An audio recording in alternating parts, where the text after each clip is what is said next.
গেছে, দাগ দাগ হয়ে গেছে। কি বলতে পিঠে নাকি লাল লাল হয়ে গেছে নাকি দাগ হয়ে গেছে? আলুগুলো দেখেছো তো একদম ও পুরো আলুগুলোর সাইজগুলো কিন্তু হেভি আছে।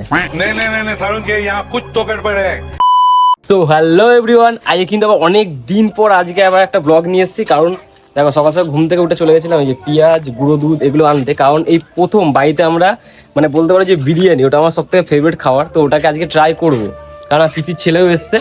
তো দেখি, আজ পর্যন্ত কখনো তো বানাইনি, আর পুরোটা কিন্তু মা বলেছে দায়িত্ব নিয়ে করবে, আর সাথে আমরাও থাকবো। তো প্রথম আজকে এরকম একটা রেসিপি ট্রাই করছি, সেটা তোমার সাথে শেয়ার করবো না, তার জন্য আজকে এই জিনিসটা তোমার সাথে শেয়ার করছি। আর যাই না কি হবে না হবে, কারণ সব কিছু মোটামুটি যা যা মশলাপাতি মানে আদার্স যা যা লাগে আমরা সব কিছু জোগাড় করে গেছি। এবার দেখা যাক, এখন তো জোগাড় জায়গাতে সব কিছু করা হয়েছে, এবার রান্না ফাইনালটা কি হবে না হবে তো পুরোটা তোমাদের সাথে শেয়ার করবো। তো পুরো ভিডিওটা দেখতে থাকো। আর এখন ভাই আর পাঙ্কু মানে যে আমার পিসির ছেলে, তো এখন ওদিকে মিলে গেছে মাংস আনতে। মাংস ও পেঁয়াজ তো নিয়ে চলে এসছে। দেখ ওরা মাংস আনবে আর একটা কি জানি বললো, ওই সব আনতে আনতে গেছে। আর আমি এখানে এই কি বলে পেঁয়াজ আর গুঁড়ো দুধ পুরো সব নিয়ে চলে এসেছি। আর মা ওখানে বসে বসে এই, কারণ আমাদের বাড়িতে অত বড় হাড়িও নেই যে বিরিয়ানি করা হবে, খুব বেশি জনের জন্য না, ওই 4-5 জনের জন্যই মানে টোটালি এরকম করে করা হবে। আর এই যেখানে সব আমাদের বাড়ির এখন সব মশলাপাতিগুলো এই যে পেঁয়াজ আর গুঁড়ো দুধ এখানে। আর দেখো একটা কেশর রং লাগবে, কিছুই রং 5 টাকা দিয়ে গরুর ছবি কেশর রং। আচ্ছা ঠিক আছে আনছি। আর এই দেখো এই যে কিশোর নিয়ে রাখা আছে।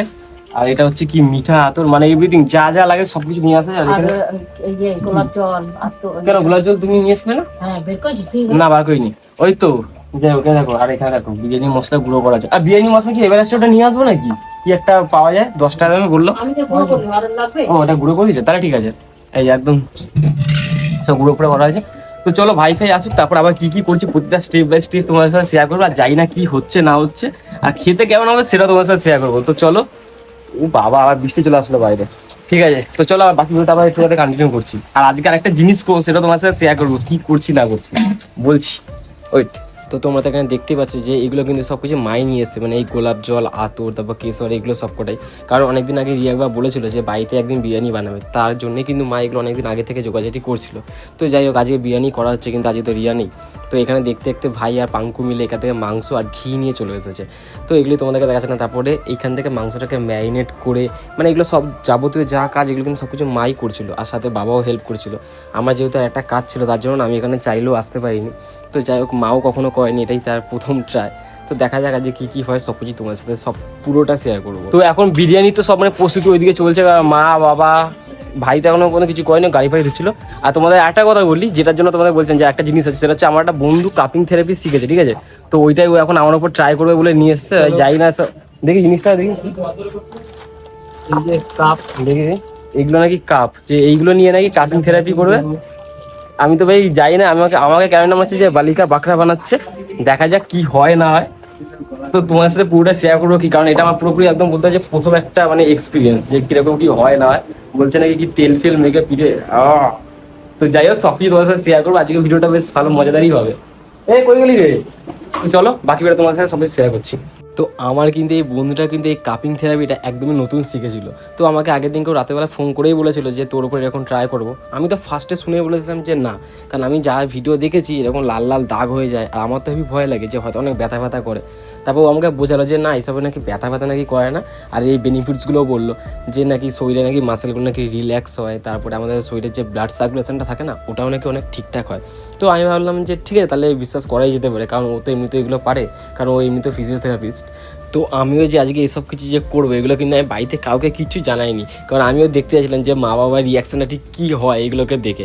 তো এখানে ও আমাকে বললো যে শুয়ে থাক, তারপর মাসাজটা করে তেল ফেল দিয়ে তারপর নাকি ট্রিটমেন্টটা নাকি স্টার্ট হবে। তো আমি এরপর যখন এখানে শুলাম, তো ও মাসাজটা সঙ্গে সঙ্গে স্টার্ট করলো। আর সত্যি কথা বলতে তখন না সত্যি শরীরটা অনেকটা ছাড় ছিল, মনে ছিল যে হ্যাঁ আমি সত্যি একটা কোনো রিল্যাক্স করছি। তো যাই হোক এবার এখান থেকে মা দেখি উকি মেরে মেরে 2-3বার ফার্স্টে দেখে গেলো যে ঠিক ব্যাপারটা কী হচ্ছে। তারপরে মা এখান থেকে এসে বলছে যে কী করছিস এসব জিনিস, মানে কিছু বুঝতেও পারছে না। আর আমি এখন ওদেরকে বলে দিচ্ছি যে এখন কিছু বলবি না, একদম শেষে গিয়ে বলবো। তো মা এখান থেকে বাবাদের উকি মেরে দেখছে, আর বাবাকেও ডাকছে যে দেখো কী সব করছে, এই করছে। কারণ পিঠের মধ্যে দেখে ফার্স্টে এগুলো দেখে না ভয় পেয়ে গেছিলো। আর সত্যিটা বলতে আমি নিজেও যখন ওইগুলো পরে দেখছিলাম, সত্যি আমার দেখেও কেমনটা লাগছিল। তো আসলে কিন্তু এই কাপগুলো না ভ্যাকিউম দিয়ে এটাকে ঠিক মানে আটকে রাখে। তো ঠিক এরকমভাবে পজিশনটা দিয়ে এটাকে 7 মিনিট মানে 7 মিনিটস এটাকে এরকম করে রাখতে হয়। তো আমাকে বলছিল যে এরকম করে তারপর ও একটা মাসাজ ব্যায়াম দেখিয়ে দিচ্ছিলো যে এরকম কর এটা ওটা। তো ওগুলো ও নিজেই ধরে ধরে করে দিচ্ছিলো, তো আমিও করলাম। আর এদিকে কিন্তু খিদেও পাচ্ছিলো, কারণ ওদিকে মা বিরিয়ানিটা বসিয়ে এসছে, মানে বিরিয়ানির সব জিনিসপত্রগুলো রেডি করছিল। তো একবার ভাইও গিয়ে মাঝে মাঝে উকি মেরে আসছে যে বিরিয়ানিটা ঠিক কদ্দূর হলো। আর আমিও ভাবছিলাম এটা হয়ে গেলে একদম রিল্যাক্স হবে, বসে পুরো বিরিয়ানিটা আজকে খাওয়া যাবে। কিন্তু তারপর যখন এই কাপগুলো পিঠ থেকে খুলছিল না, মানে তোমাদের বললে বিশ্বাস করবে না, মনে হচ্ছিল যে পিঠটা কত হালকা হয়ে গেল। কারণ যখন কাপগুলো লাগানো ছিল মনে হচ্ছিল সে অনেক ভারী কোনো একটা বোঝে আমার পিঠের উপর চাপিয়ে দিয়েছে। আর তারপর খোলার পর তো সবাই বলছে নাকি পিঠের মধ্যে নাকি এরকম দাগ দাগ হয়ে গেছে। তারপর ও বললো এগুলো ন্যাচারাল, মানে এগুলো হয়। তো ওটার পর ও একটুখানি মাসাজ করে দিল, বললো দাগটা নাকি উঠতে 4 থেকে 5 দিন নাকি সময় লাগে। আমি বলছি হ্যাঁ, আমি তো নিজেও দেখে অবাক হয়েছি, যেটা আমি একটুখানি আবার রিয়াকে ভিডিও কল করে দেখাচ্ছিলাম। আর দেখ এবার পিঠটা মা ওই পিঠটা দেখ মা, একবার এদিকে আসো, এবার আসো না। দেখো দেখো আসো আসো, ভালো আছে, দেখো তো পিঠটা হয়ে আছে নাকি লাল হয়ে গেছে? লাল লাল হয়ে গেছে, দাগ দাগ হয়ে গেছে। কি বলছে, পিঠটা নাকি লাল লাল হয়ে গেছে নাকি দাগ হয়ে গেছে? এই তো কেমন হয়ে গেছে, দেখা দেখা। এই তো রিয়া দেখতে পাচ্ছে, দেখ দেখ দেখ দেখতে পাচ্ছিস? এটা কি হবে কি হবে রে তোমার, কি হবে বেনিফিটস তো বললি না, দাগ করে চলে গেলি। বেনিফিট কিছুই না, বেনিফিট বডি রিল্যাক্স হবে, মাসল স্টিফনেস কমবে। তো এই যে এখন বিরিয়ানি মোটামুটি সবকিছু কমপ্লিট হয়ে গেছে। এইটা দিয়ে কিছু করে আমার উনুনে বসানো থাকবে, তারপর দেখা যাক কি হয়, টেস্ট কেমন কি হবে। তো আমি তো কাপিং থেরাপিটাকে নিয়ে ওখানে রিল্যাক্স করছিলাম। তো তার মধ্যে কিন্তু বিরিয়ানি এখানে বলতে হলে 70% হয়ে গেছিলো। তো মা এখানে জাস্ট এই হাঁড়ির মধ্যে এক একটা করে লেয়ারগুলো দিচ্ছিলো, কারণ এইগুলো দেওয়ার পরেই আর কিছুক্ষণ বসালেই মানে বলতে পারবে যে পুরোপুরি বিরিয়ানিটা পুরো রেডি। তো এখানে আমি তোমাদের ওই জন্য ওগুলোকে দেখাতে পারিনি। তো এখানে আমি একটু মায়ের সাথে বসে একটু ঘি, তারপরে পেঁয়াজের বেরেস্তা না কি বলে ওই সব জিনিসপত্র, তারপর গ্রেভি মানে মাংস, তারপর আলু, এইসব জিনিসগুলো লেয়ারগুলো সব দেওয়া হচ্ছিলো।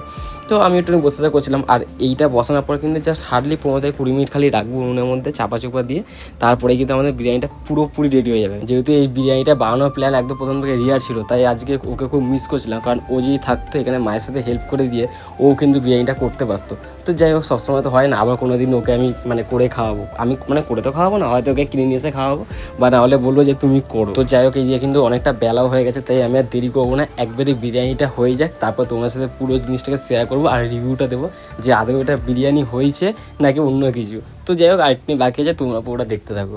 তো চলো, আমাদের বিরিয়ানি ফিরিয়ানি কিন্তু একদম পুরো করে রেডি হয়ে গেছে। এবার দেখি বিরিয়ানিটা কি হয়েছে, বিরিয়ানি হয়েছে নাকি মাংস ভাত। তো এই যে সব বসে আছে থালা বাটি নিয়ে, সব বিরিয়ানিটা হবে এখন, টেস্ট হয়ে যায়। চলো বিরিয়ানিটা কাটো কাটো কাটো দেখি। আলুগুলো দেখেছো তো একদম, ও পুরো আলুগুলোর সাইজগুলো কিন্তু হেভি আছে। তো বিরিয়ানিটা কিন্তু ঠিক যখন থেকে কাটাটা শুরু হলো না, এত সুন্দর গন্ধ বেরোচ্ছিল, পুরো ঘরের মধ্যে পুরো মোমো করছিল। আর আমি বিরিয়ানি দেখছিলাম আলুগুলো মাংসগুলো মানে এতটা পারফেক্টভাবে সিদ্ধ হয়েছে না, মানে কখনো ভাবিনি। বাড়িতে প্রথম বানানো হচ্ছে, তাও সবাই মিলে এতজন মানে সব একটুখানি ডাউট নিয়ে নিই যে কী হবে কি হবে না, তার মধ্যে এত পারফেক্টভাবে যে বিরিয়ানিটা হবে এটা সত্যি কথা বলতে আমরা কেউ ভাবিনি। আর মাও যে করেছে বিরিয়ানিটা সত্যি কথা বলছি খেয়ে এত দারুণ লাগছিল, কারণ যেমন ঘিয়ের গন্ধ তেমন প্রতিটা জিনিস পারফেক্টভাবে সিদ্ধ। তো আমি এখানে তো সবার জন্য আবার একটু করে মানে বেড়ে দিচ্ছিলাম, যে সব থালার মধ্যে সবার ভাগাভাগি করে বাড়ছিলাম, যে এবারে তাড়াতাড়ি করে খেতে বসবো, কারণ আর তসও ছিল না বিরিয়ানিটাকে দেখে আমার। কিন্তু হ্যাঁ, এর মধ্যে কিন্তু রিয়ার কথাটা আমার সত্যি অনেকবার ধরে মনে পড়ছিল, কারণ আমার মনে আছে ও কিন্তু প্রথম একদমই বিরিয়ানি খেতে পছন্দ করতো না, কিন্তু আমার যেহেতু প্রথম থেকে একদম বিরিয়ানি লাভার, তো আমি খেতাম। তারপরে ও আমার সাথে থাকতে থাকতে ওরও কিন্তু বিরিয়ানিটা খুব ফেভারিট হয়ে গেছিলো। তো ও এখন হেভি বিরিয়ানি খাবো এরকম করতে থাকে। তো আজকে যখন এইটা খাচ্ছিলাম তো ওকে মিস করলাম, যে হ্যাঁ ও আজকে থাকলে হয়তো অনেকটা ভালো হতো। কিন্তু যাই হোক, ঠিক আছে। আর ও তো সোমবার করে এমনিতেও এই মাছ মাংস খায় না, ও নিরামিষ খায়। তো ঠিক আছে, অন্য কোনো আর একদিন রিয়ার সাথে একদিন পিকনিক করাই হবে। এই বল, বিরিয়ানিগুলো কেমন হয়েছে? Just wow. এই তোমার কেমন হয়েছে বলে? হেভি লাগছে না সত্যি না, গন্ধটা কিন্তু দারুণ লাগে। এই পাঙ্কু কেমন লাগে ভাই খেতে? ও মাই এতটা জ্যাদা হয়ে গেছে। কবে হ্যাঁ, বিরিয়ানিটাতে কিন্তু ঘিয়ের গন্ধ হেভি ছাড়ছে। কি বলিস ভাই?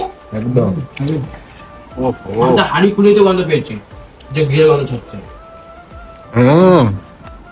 এই যে মাংস ভালো হয়ে যাবে সত্যি হয়েছে। না সত্যি বিরিয়ানিটা তুমি খাবে না? না আমি খাই কিনা খাও একটু না, আমি না, সত্যি বিরিয়ানিটা একদম দারুণ হয়েছে। আর এই দেখো লেগ পিস।